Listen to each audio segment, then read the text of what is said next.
అందరికీ నమస్కారం.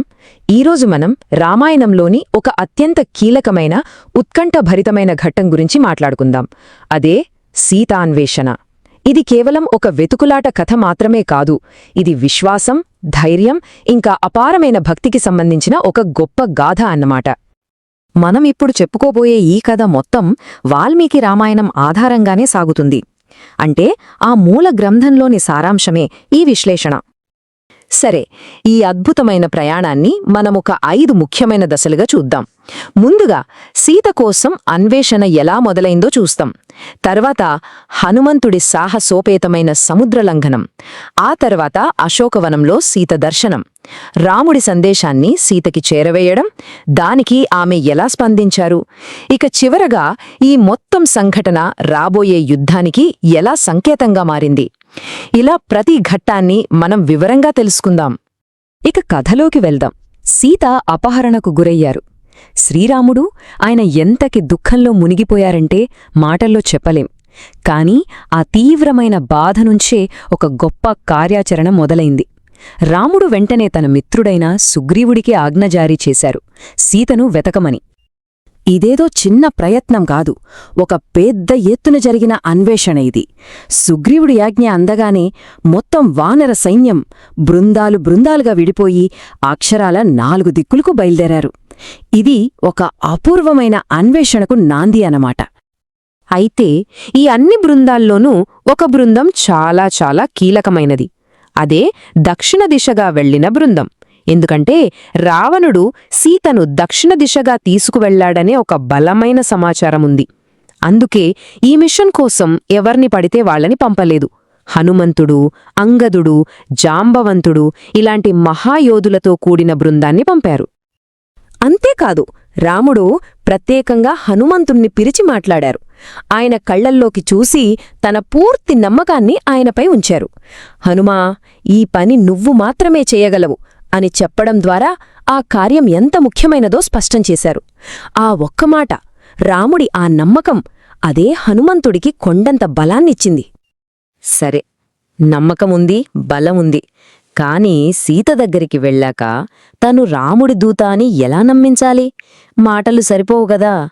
అందుకే దానికి ఒక తిరుగులేని ఆధారం కావాలి.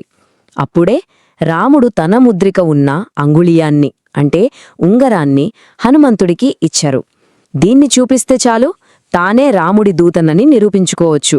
ఇది అంతటి ముఖ్యమైన చిహ్నం. ఓకే, రాముడి ఆజ్ఞ తీసుకున్నారు, అంగుళీయం చేతిలో ఉంది. ఇక హనుమంతుడు తన ప్రయాణంలో అత్యంత కఠినమైన సాహసోపేతమైన ఘట్టానికి సిద్ధమయ్యారు. అదే మనందరికీ తెలిసిన ఆ పురాణ ప్రసిద్ధమైన ప్రమాదకరమైన సముద్ర లంఘనం. ఎంత దూరం అనుకుంటున్నారు? 100 యోజనాలు. హనుమంతుడు దాటాల్సిన సముద్రం అంత విశాలమైనది. సాధారణంగా ఆలోచిస్తే అది అసాధ్యం. కాని హనుమంతుడి అచంచల సంకల్పం ముందు ఆ అసాధ్యమన్న మాటే చిన్నబోయింది. అయితే ఈ ప్రయాణం అనుకున్నంత సులభంగా ఏమీ సాగలేదు. దారిలో 3 పెద్ద అడ్డంకులెదురయ్యాయి. 1, విశ్రాంతి తీసుకోమని ప్రలోభపెట్టిన మైనాక పర్వతం. 2, తన బలాన్ని పరీక్షించిన సురసాన అనే రాక్షసి. ఇక 3, లంక ద్వారం దగ్గరే అడ్డుపడ్డ లంకిని.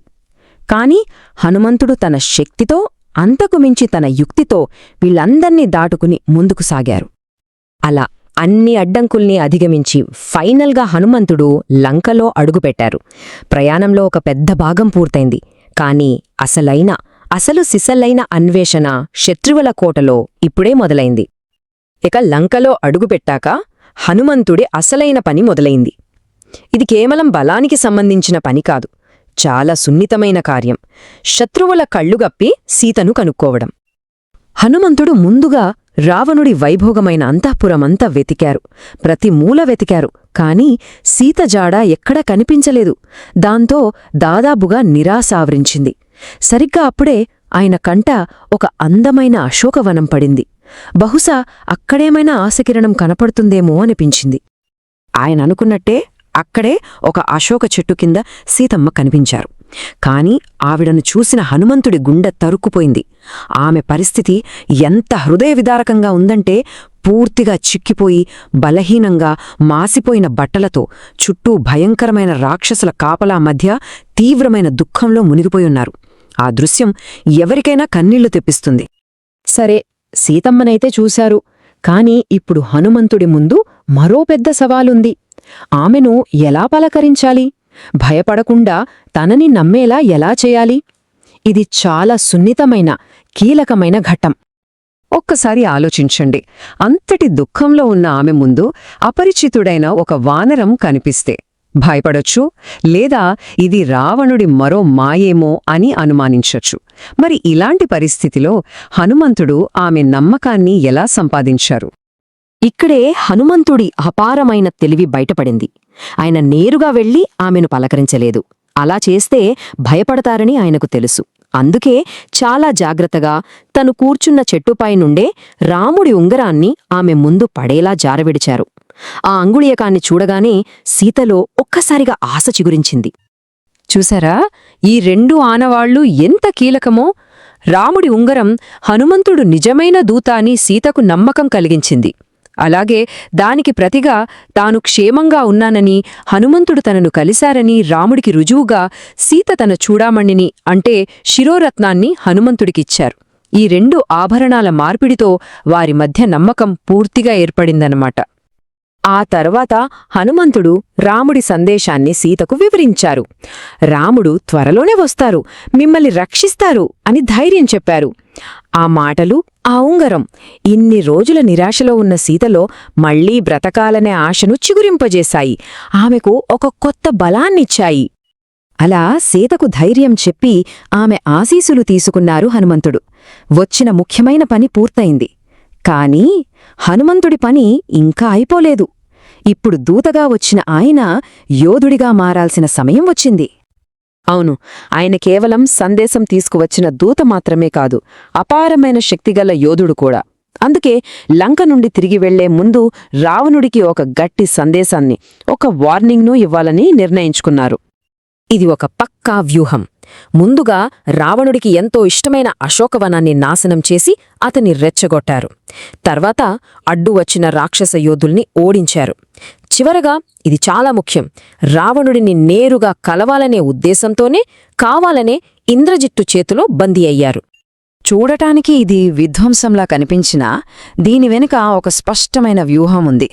దీని ద్వారా రెండు పనులు జరిగాయి.